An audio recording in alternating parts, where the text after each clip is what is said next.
So last week I went camping with Russ Moorhouse. Russ, amongst other things, is an outdoor enthusiast, a journalist, and he's also the only person to have ever hiked and camped on all 214 Wainwrights. So I managed to sit him down and asked him about some of his adventures. I hope you enjoy. Right, hello and welcome to this episode. Today I've been invited up to Ingleborough for a camp out with Russ Moorhouse. Tell us a little bit about yourself, Russ. First of all, thanks for inviting me along for starters. Yeah, thanks for coming, Paul. Brief introduction, tell everyone who Russ Moorhouse is. Right, well, I'm a wild camper, but maybe more of a mountain camper is really what I do. So my specialist is camping on the top of mountains. So in 2021, I slept on all 214 Wainwrights over the year. So 214 nights on the top of the different mountains. And now I've embarked on a bigger and more challenging adventure, which is the Trail 100, which is Camp 53 tonight out of 100 mountains in the UK. So it's the biggest and best mountains: Ben Nevis, Scafell Pike, Snowdonia, Slieve Donard on Northern Ireland, and all the classic mountains across the country. So I've been camping on the top of them. A little bit more than just a walk in the park, although walking a few national parks, I'm guessing. Yes. So how did it all start for you? Have you always been into the outdoors from a youngster, or is it something? I liked it when I was young. At first wild camping trip, I was 14. There was me and a school friend, and my dad dropped me off in Osmotherley, which is over in the northeast near Roseby Topping. And we walked along there, 2 nights camping, got to the Wainstones.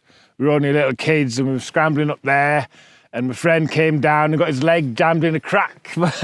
We managed to self-rescue without having to get any help. But we were 14. Times have changed, haven't they? People don't do it. Kids wouldn't do that now, would they? No. Well, I wouldn't want my kids at 14 to be going on those sort of ventures. However, times are different. I'd like to think they were different. Yeah. Anyway. Was that just a nostalgia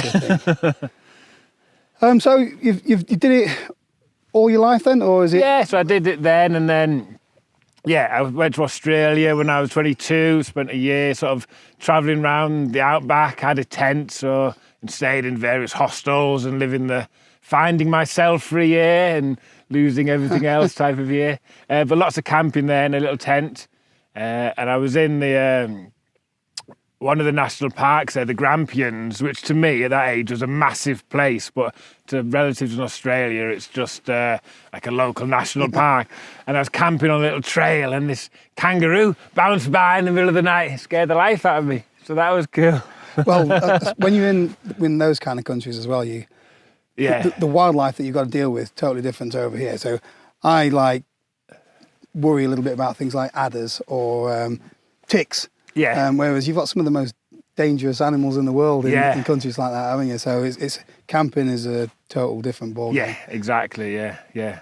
So let's skip forward 30 years or something like that. You're mid-40s. You're doing a little bit of. You're doing your camping as a hobby and hiking and stuff like that? So I had a friend, we started going out once a year. So we had kids, bringing them up. We got an annual pass out for one weekend a year. So we went wild camping. I think we went to Angletarn for the first one, and we took a bottle of whiskey, and it got a bit messy, but we didn't leave any trace. We tidied up after ourselves, because that's very important. And then we gave up on the boozing so much, started doing big hikes. So we took a bivy bag, and we've bivy bagged the Bob Graham round, and we did lots of the Coaldale horseshoes where you walk 20 miles and have a camp and carry on. And I was working in finance in a job I didn't like, and it got to a tipping point where I thought, I carry on doing this, I'm never going to have the big adventure in life that I want.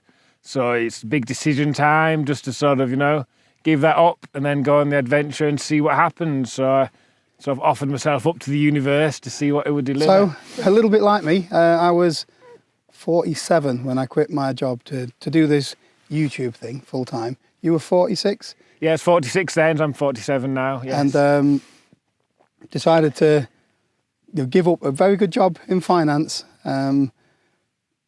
to go and sleep in a tent on mountains. Was there any sort of fears with that? I know that I had massive fears, and something that I thought about doing for years before. Yeah. And the support in your family, the mortgage, If it wasn't for Joe giving me the support that I wanted and saying, go on, go for it, live your dream. So what was the tipping point for you to go and do it? And how was it? How did it affect your life and the changes and things like that? I mean, it is a risk and there is a balance, but the fear was on both sides. Because on one hand, there's a fear of giving up your security and the life, and you could have carried on in that house and died in that house I was in very comfortably and had an annual holiday. So there's a fear of losing that, but the other fear is of missing out on life and getting to old age, not having lived and looking back and thinking, I haven't really done anything. Like, why have I not used the most of this opportunity? So then something just struck. And it was like, yeah, you have a life, take the risk, let's go and do what you want to do. And whatever it is, for me, it was sleeping on top of mountains to get away from it all. But it was great. So the fear balance sort of tipped the scales. So it was more risk of missing out on life. There's a quote which I think Walden put in his book, which is he came to the woods so that when he died, he would realise that he hadn't missed the chance of living. So I just swapped the word woods from mountain. So I came to the mountains to make sure I could make the most of life. I had exactly the same sort of feelings. I was petrified of getting to 80 if I was lucky. And then thinking, I didn't give it a go. I didn't do the things that I wanted to do. I didn't chase my dreams. Yeah. All to follow the corporate line sort of thing. And there is more out there, and there is risk, and with hard work you can still live your dreams, can't you, and still achieve things. Yeah. So you quit your job to embark on a challenge of camping, or climbing first. Yeah, to climb to the top. Because that is a challenge in its own, climbing these all of these Wainwrights. But you also were going to camp on them. Yes. In a 12-month period. So I hope you're enjoying this episode so far.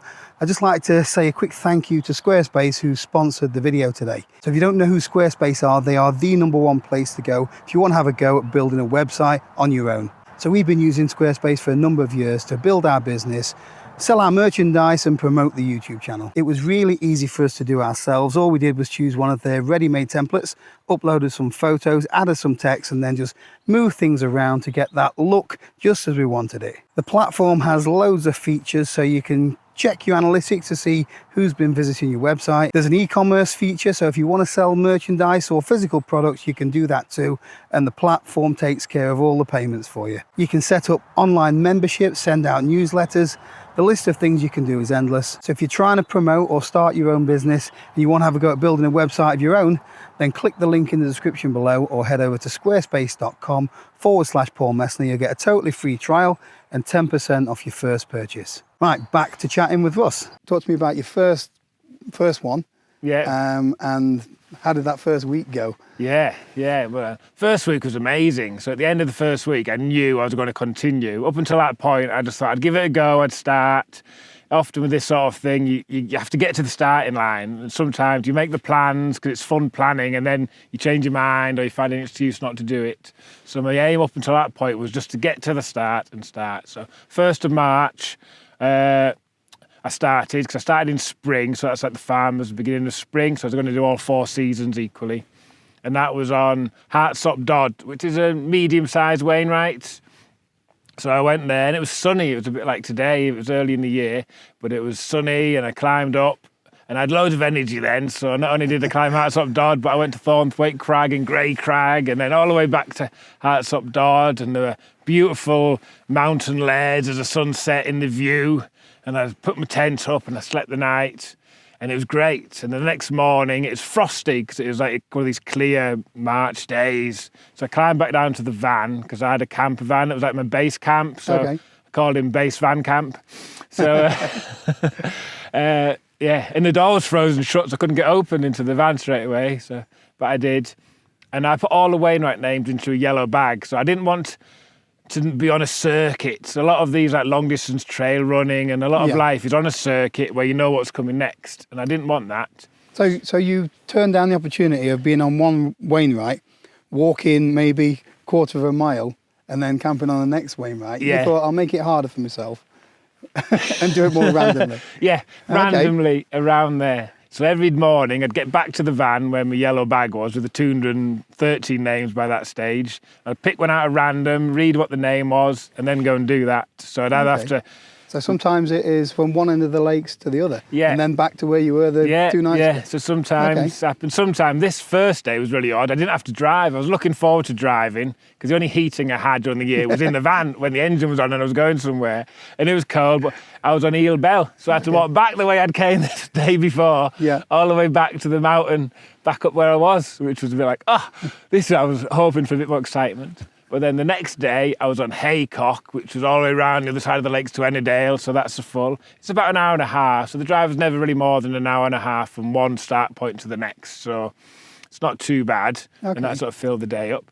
And that was a cloudy, miserable day, and I was walking along in the morning, and it was my third day, so I was getting into it, so I was like, I don't think there's much view today, what's this all about?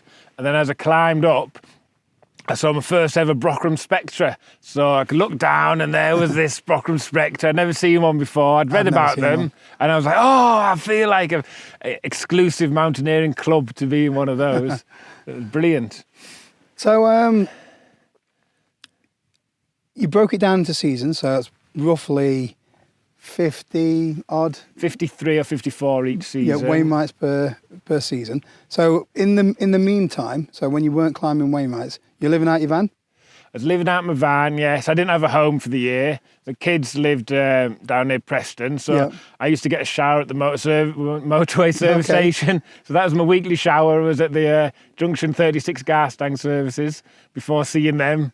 This is a massive life change then from being in the corporate side of things in finance to being a tramp, basically homeless tramp, Okay, but you were loving it? I was loving it, yes, it was. And there were tough days, some of them were really hard, especially as the year went on, but at no point did I ever think about crossed my mind briefly, but I just loved it. It was the best year of my life. So, I've had some other good years and other good times, but that one particular full year was amazing, yeah. So, during your time climbing the Wainwrights and camping, did you ever have to bail on any of them and then go back and do it again? No, I survived every night. So I'd broken tents that collapsed. I'd sleep in a cave in the storm that was there.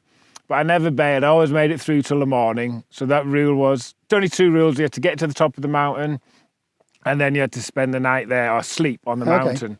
So there was some, in summer, sometimes it was, it gets light at 4 o'clock. So there's no time scale. Once I'm awake, I'm heading off.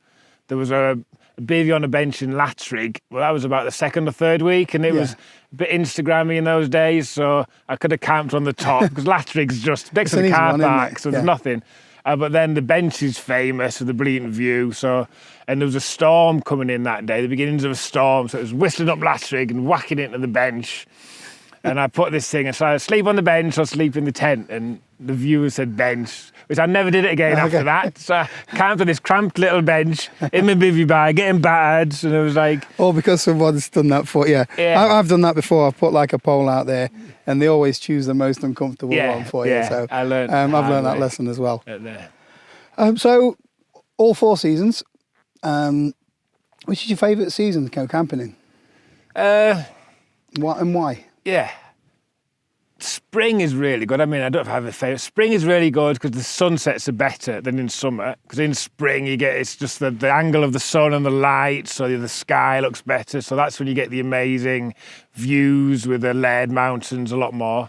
Summer is lovely because it's warm and there's nothing nice than lounging around in your tent in the warmth, in your shorts and T-shirts, sitting outside. I had an amazing camp on Kirk Fell, is one of my favourite ones of that time. So I was with my partner at the time, Doro, who joined me on about 35 of the camps because she had a job, so she couldn't come all the time.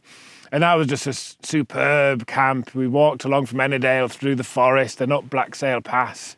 And then we were just lounging around and it was just beautiful, looking at Pillar and Great Gable, and the views were amazing. So that was amazing. Autumn, I'm trying to think of some good about autumn, skip over that. Winter, who doesn't love the snow camp? That was just, there's no better feeling than putting your tent up at night, there might be snow on the ground, but it's not snowing, and then waking up and there's thick snow over your tent and it insulates you, so that makes it really warm, isn't it? And Yeah. it's just lovely. So Have you that's bivvied great. in the snow? Yes, yes. Trying to think which ones I did on there. Grisdale Pike, so that was just near the end. We took the tent and we took bivvy bags, and the tent got smashed up by the wind because it was ridiculous. And my partner Doro was with me then, and I took a little film of us, and if you know Grisdale Pike, it walks up and then it gets steeper, and the final bit, it's almost a scramble. There's rocks and but hands are useful.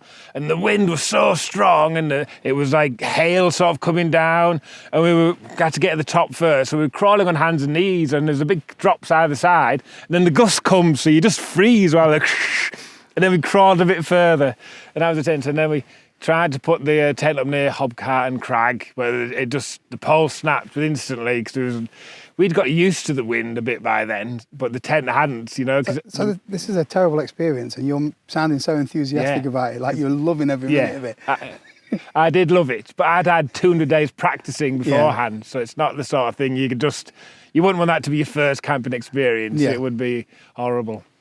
But at that stage, I was enjoying it. Which one of the Wainwrights is your favourite?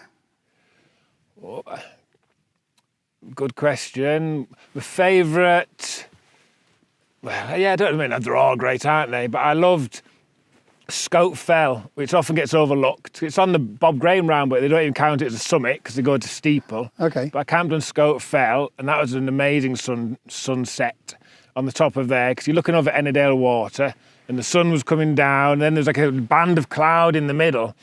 And it was all just, the colours were just fabulous, It was like electric sort of lightning storm. So that was just, I loved sitting there, just looking at that. And you could feel almost like the hairs in the back of your neck standing up. They reckon just you should run if it's doing that, don't they? Yeah. But it was just, if you start to feel the static, that's when you need to get worried. But it was... So you mentioned that it often gets overlooked. Did Wainwright overlook a few of them? Was he wrong about any of his choices, or did he miss anything? He missed quite a lot out, didn't he? It's funny, the 214 Wainwrights, because it's just some old man's list of the ones that he wanted to write about. It's not anything other than that. He just picked ones that he liked most of the time. I mean, there's good ones in there, but he missed out the whole next to Scarfell Pike, which I'm not a big fan of Scarfell Pike itself, but you've got Broad Crag and Neil Crag. They're amazing. He overlooked them. Black Sail, which is next to Scope Fell, or I think it's called Black Sail. Black Crag is another one. He didn't put that in. Blencathra is all classed as just one mountain, which is like, whereas Skiddaw is like 9 mountains of baby children. So it's just really odd how he's done it, But it's a good number, isn't it? And it's perfect. You do a job for a year, you work about 200 days. So this fits into a year challenge, was really good. So you did it within the year. Any days to spare? I was a bit ahead of time, but we wanted to finish for the big finale. So we tried to get a Guinness World Record for the most number of people bivvy bagging on the same night. Yeah, I'd seen this. Yeah, so obviously wild camping etiquette, you can't have a big party with loads of people on the mountain to finish off, but I wanted to mark it in a special way. So we organised this, and we had 1,387 people joined by a Facebook group, and they all displayed the code word, which I released at lunchtime that day to prove it took place, so people weren't using old photos. And so I think that's what the record had in the end. But we didn't mind too much because it was just a great night. So we had all of those people. So that was on the 26th of February. So maybe 2 days to spare then, really. Okay, that was a Saturday. Not too bad at all. Yeah. So after you'd done all that, you didn't stop there, did you? You thought, I'm going to write some books. Yes, yeah. Tell us about your books. I wrote my book. Well, that was, before I started the challenge, I sat in my office at home where I worked for the bank, and I just read mountain literature. So that was all my favourite topics. So I read Herman Buell and Lionel Terry from the 1950s, and people first climbing the big Himalayan peaks. And then the more modern people like Uli Steck, who sort of climbed the north face of the Eiger in 3 hours, and White Spider, the classic book of the first account of north face of the Eiger, and different mountain stories and other fell running ones. So Steve Birkinshaw, was a hero of mine because he ran round all the Wainwrights in under a week on this little course. So yeah, hard work that. So I did the slow round in a year. Well, still a massive achievement. And then I wanted to write my own book. And I tried to get it published, but publishers want a book where it tells other people how to do something. And it wasn't what I wanted to write. So I just wanted to write my book, which is sort of just my story of my year, just the adventure. It's got bits of philosophy in. It's got a bit of a love story with a tragic relationship that didn't quite make it to the end of the book. It's got bits of humour, because there were some days when a lot of spare time on the mountains, obviously, as you can imagine. You're there for a year. All I do is climb and camp, so it doesn't take a full day. So there was one day, there was a chap called Mr. G, running free or something, his Instagram name. But he was self-walking all of the Wainwrights on the Steve Birkinshaw round on his own in his XSES. So, and he got in touch beforehand, said he might want to meet up, and he had a tracker with him. So I thought what I was going to do was try and sneak upon him and scare the shit out of him, right? So I was filming this, and he was coming over Yoke. And so he had done Thornthwaite, Crag, Eelbell, Yoke, and I was coming from the other end, and he was going really fast. So then he disappeared, and I couldn't find him. And then luckily he'd stopped at the bottom near a little stream. So I crept round from him, and then I had my camera on, and I thought, I'm going to charge down the hill. And I go, "Roar!" and scare him. So I did. I ran down the hill as fast as I could, go, "Roar!" And he was so calm. He opened the door, went, "What's going on here?" He just wasn't asked at all. And I was like, he just thought I was some nutter. But SSAS, you said, wasn't he? Exactly, yeah. He knew how to handle people worse than me. Yeah. So, what's your book's called? Fell Asleep. Fell Asleep. Which is obviously the latest 6 mountains called Fells, and I slept on them. And Sleeping with Wainwright was the name of the adventure. And the one book, does it cover all 4 seasons? Yeah, so there's one book which covers all 4 seasons. Okay. And it's available on Amazon. Click the link. Can you do that, Paul? Linky. I'll put one in the description below. Thanks. So, Wainwright also, I think you like the Howgirls and stuff like that as well. Has he wrote some books about that? Have you not had a look at those? I've not seen the Howgirls one. He's done his Coast to Coast book, hasn't he? I got a friend tried to write Wainwright-style books about the Pennines. So he's done cross-fell and everything, and he mimicked Wainwright's style perfectly. I haven't, like, the jokes might not be the same, and maybe he likes his wife, I'm not sure. But so he didn't have those bits in. But he had the same style handwritten drawings. And he brought them out, but the Wainwright Society, unfortunately, said you can't. He loved Wainwright, so he was doing it as a tribute to the great man with different fells. Yeah. But they went, you can't use that design because it's it's too close to the original. Yeah. So you'd have to change the front cover. But so your current challenge, the Great Hikes of Britain. Tell me what it's called again. I call it Trail of 100 Nights. Okay, so that sounds like a good book title as well. Yeah. Coming soon. Link below. So what does that involve? Tell me some of the main attractions of that. Yeah, so it spreads all across the United Kingdom. So there's one in Northern Ireland, Slieve Donard. Obviously, Scotland's got the huge mountains. Yep. So there's about 40 of the 100 in Scotland. So you've got Ben Nevis, you've got the Glencoe Mountains, you've got Torridon, you've got the Inpin on the Isle of Skye, which is what I'm doing next week. So taking my daughter along with me on that one. She's 14. So we're going to climb to the top. I might let her bivvy and I might just come down. I don't know. No, Molly's going to bivvy at the bottom of the Inpin, of the mountain itself, because probably won't be safe to sleep on the very top. Yeah. But so there's great ones there. There's obviously loads in Snowdonia. We've got Brecon Beacons. There's one in Dartmoor to do. So I've been around the whole country, and I've been trying to have different camping buddies like yourself on different mountains. I only made number 53. Yeah. I invited him earlier, but he didn't want to come. It was winter, and he didn't mind a winter camp. I'm a fair weather camper. He's not, are you? No, I'm not. Tough. So, Ingleborough 53. What's 54, you say? It's the Inpin on the Isle of Skye. Okay. Or the others, there's 4 on the Isle of Skye, so we're doing a few of them. But that's the one that people know. So that's a big shark fin rock climb on top of the mountain. Yeah. And what will be the finale for that one? And how long is it taking you, this, by the way? So it's probably going to take me, it's not timed as such. So there's 100 ones. I started last August, so it'll just be when I finish. So under 2 years, definitely, because originally it was going to be one a week on average for the magazine and the Mountain Post, but that sort of changed. So it'll be 25 columns. So you're going to be writing your adventure, a write-up, a blog. Yeah. Is it for TGO magazine? Trail magazine, Trail yeah. magazine. So it's in there every month. There's a column, page 8 near the front of the magazine. Oh, you know, yeah. So Very good. Just so this adventure will be in with a bit of humour, Paul's humour, I ain't got any about how he was trying to keep up with a lady who was 83 on the way up. Oh, that lady was incredible. I'm not joking. She said they'd done 20 miles. They'd already done 20 miles, yeah. And she's beating me up, Ingelbert. I'm ashamed of myself, honestly. Yeah. Legend. So, yeah. And I don't know which the last one will be. I'm just sort of just going with the flow and doing them around, so we'll just see what will emerge as it goes, really. And will you be writing a book on those as well? Yeah, maybe afterwards. You know, I've got the column, so we'll see. Maybe I could have a story. I think I won't want to write a guidebook as such, because I don't enjoy writing that. But I might write a book of all the stories of the great people I've met, because I've had some fantastic camping buddies and some good laughs along the way. So that might be something people want to read. But who reads books these days, you know? Well, so it depends if the publisher thinks they will go go listen to podcasts and watch videos and stuff better to watch podcasts and YouTube. So what next? So for starters, you gave up work. Yeah. You've just gone back to doing a little bit of work because you've got to pay for these things, haven't you? Yes, yeah. And a little bit more time to spare, I'm guessing, now as well, haven't you? Yeah. So I've gone back.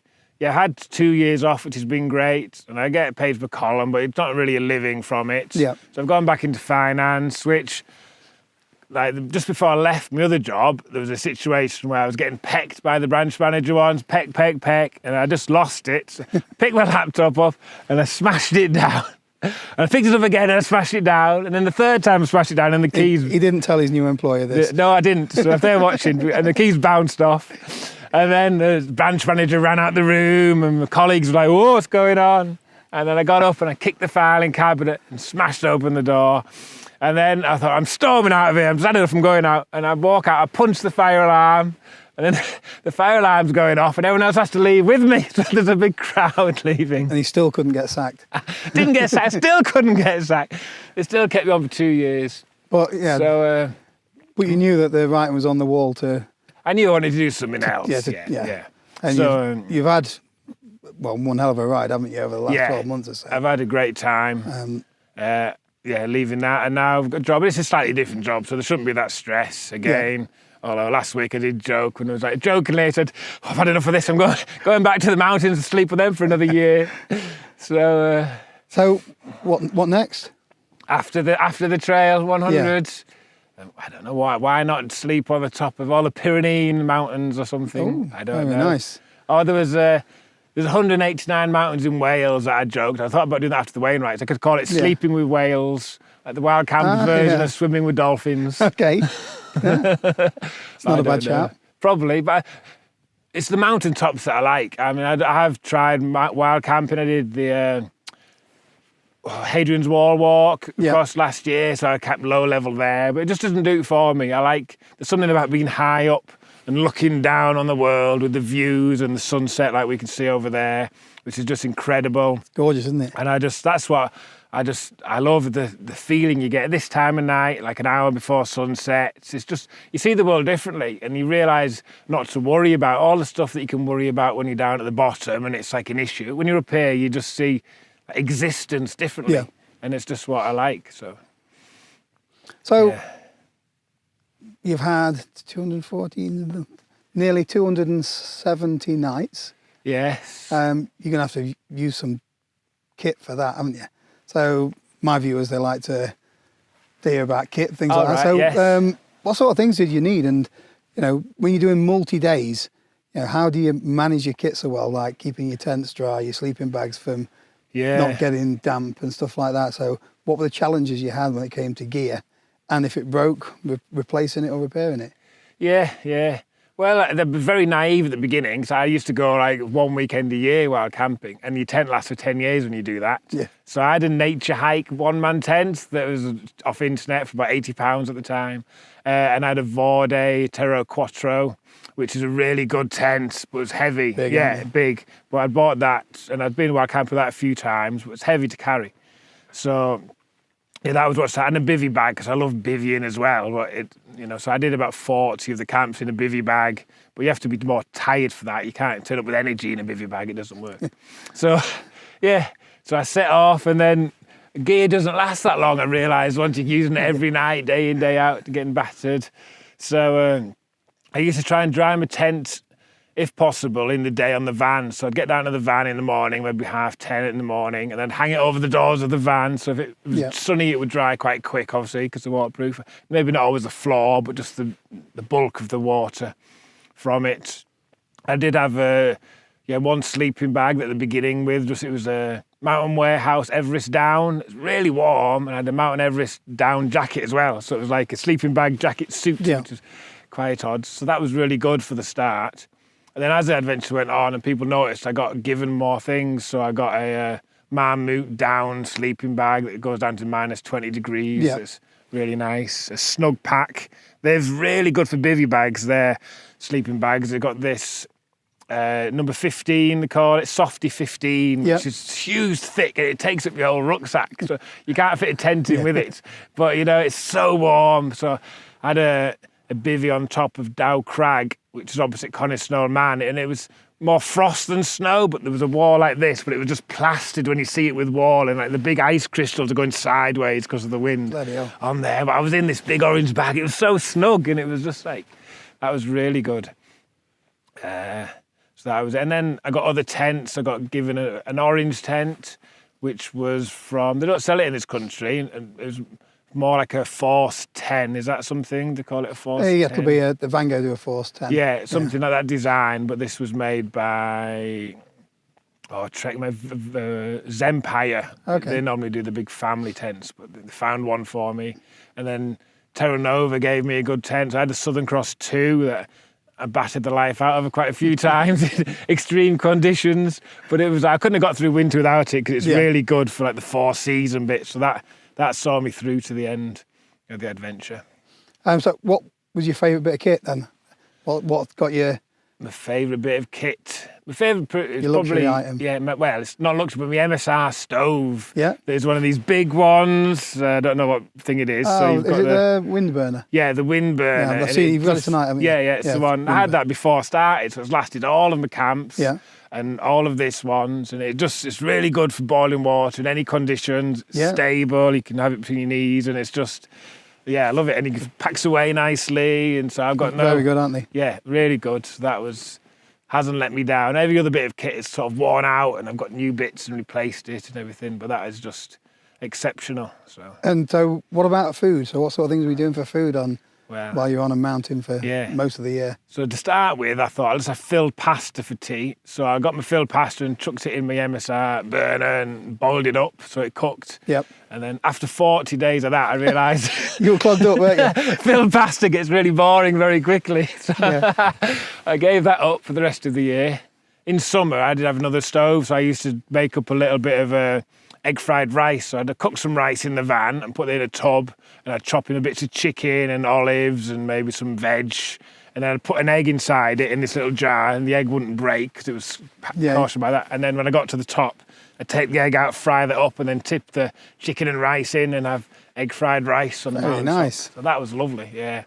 It's just what you need after you've had a tough day on the hills, isn't it? That's nice. So in summer you want to relax and enjoy it more, and then sometimes in winter you just want fuel and snuggle up in your bag, don't you? So the van, you got a little VW.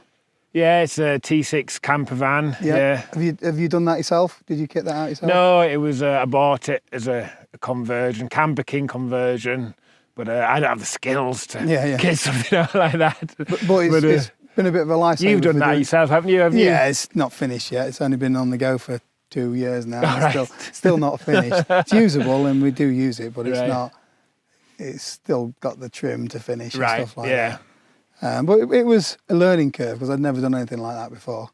But yeah, it's like a rustic sort of log cabin on wheels, shall we Right, say. So, yeah. but that's the look that we like, so that's what we went for. Good. But I'm assuming the van for you was a lifesaver, having that little Yeah. base camp that you could pretty much take anywhere around the Yeah, location. I couldn't have done it without the van. If I had a car, I couldn't have done it because there were days I was got down tired because sometimes you don't sleep well, so I could have a little kip in the van in the afternoon and put the roof up and sleep up there, and it could got me about. And obviously I could have a hot meal when I was having like less, a nice relaxing meal in the van and cups of coffee. So it was luxury. So I couldn't have done without it. At the beginning of the trip, I just thought of myself as like living in the van and going up to camp and coming back to the van. But as the year went on, it sort of changed. So I was more like, I thought of myself as, because the nights are longer in winter, you spend more time in your tent. It's like living on the mountain and coming down to restock and then going back up. So it's funny, it just sort of flipped completely as to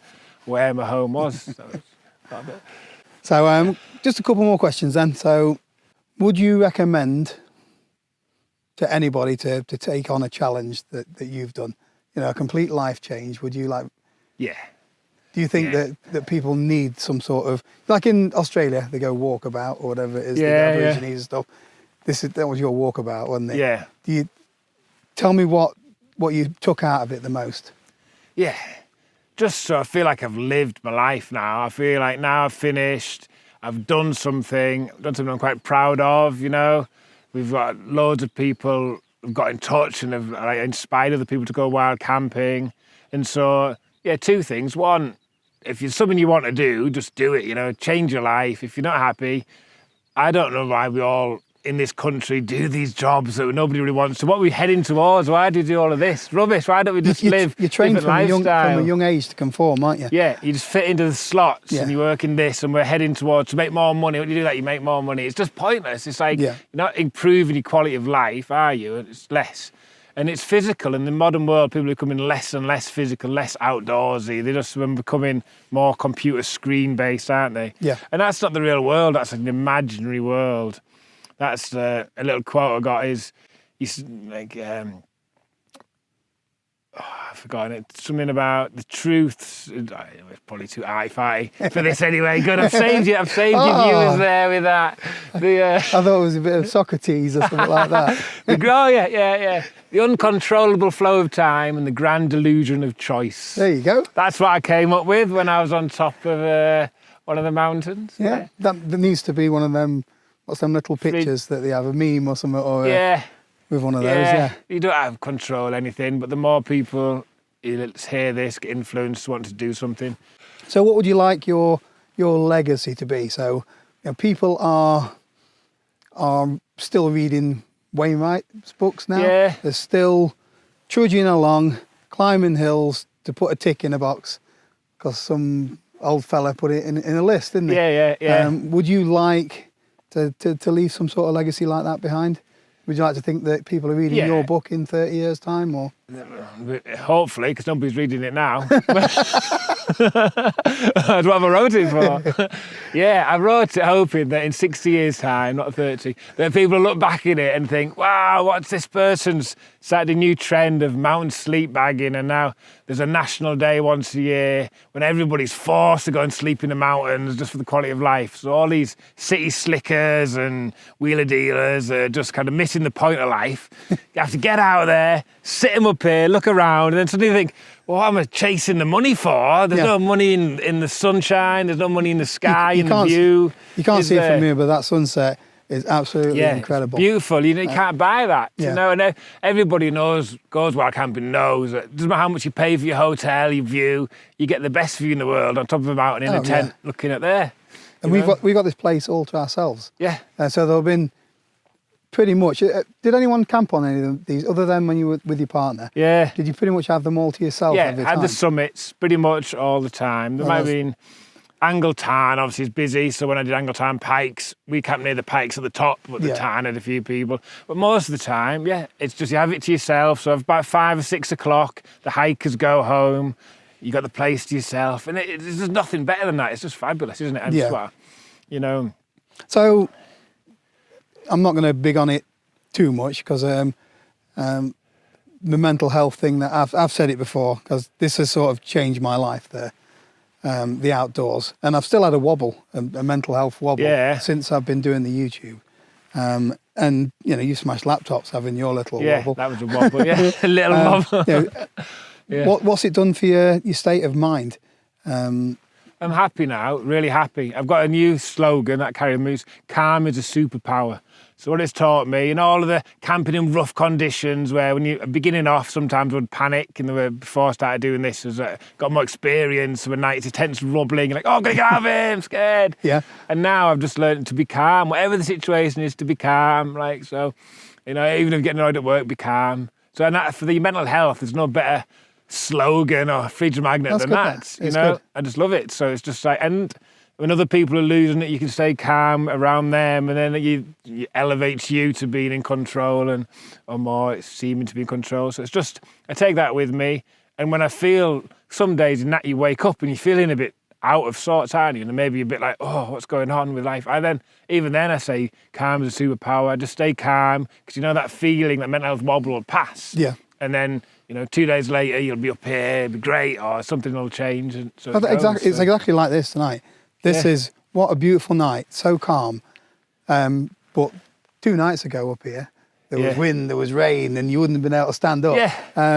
Because, you know, even Mother Nature's got temperament, hasn't she? Yeah, exactly. So if you can get into a calm state, it's definitely good. Anyway, I think that's about it, really, unless you've got anything that you'd like to close with, Russ. Only International Bivy Bag Day, that we do every year. It's always the last Saturday in February. So if you're watching this, we have lots of people in the UK. I think we had 30 countries this year taking part, over 2,000 people. Wow. But I know you have hundreds of thousands of viewers watching your videos, Paul. Sometimes. So, yeah. So it'd be great if more people want to take part. So there's a Facebook group called International Bivy Bag Day. And all you have to do is find your own place, bivvy on that night, take a little sign with whatever the code word is, and put your picture on the Facebook group. And it's just like a fun way, but the amount of enjoyment you get from seeing the other people posting it and people having a laugh and a bit of banter, it makes you feel like a big community. Okay. Sometimes wild camping, you're always on your own. But yeah, I've seen where, you'll get, I'm in the group, and I've seen where there's posts and hundreds on the actual night, isn't there? People there sat there. And it's people from all walks of life, all shapes and sizes, mums with the kids, all of that kind of stuff up on a hill. Exactly. It's a different group to the people who go wild camping almost. It seems to have grown into a different type of thing. A lot of it is sort of low level, and people hire these, nearly wild camping sites. So you can just find somewhere that you feel comfortable camping. It doesn't have in to be February as well. It's pretty cold. In February, for the amount of people that you're getting out to do that, it's brilliant. So, any other socials? Where can people find you other than your books? You've got got my books. I write in Trail Magazine, and on Instagram I'm a Mountain Bivy is my name on there. Yep. Which I don't put a lot of stuff on, but I just put the camps I do really. And my modelling photos. I don't know if I've told you I was a model for a day. Ooh. Look at that eagle. Look at the badger. Look at the eagle. That's the moves. Look at the badger. That's a visual thing, so. Yeah, so. Well, thanks again for inviting me along. We're going to catch the last of that sunset. It's not going to make my main video, unfortunately. No. But never mind. It's been good to chat to you. Yeah, thanks, Paul. Make sure to check out the links in the description below for Russ's book.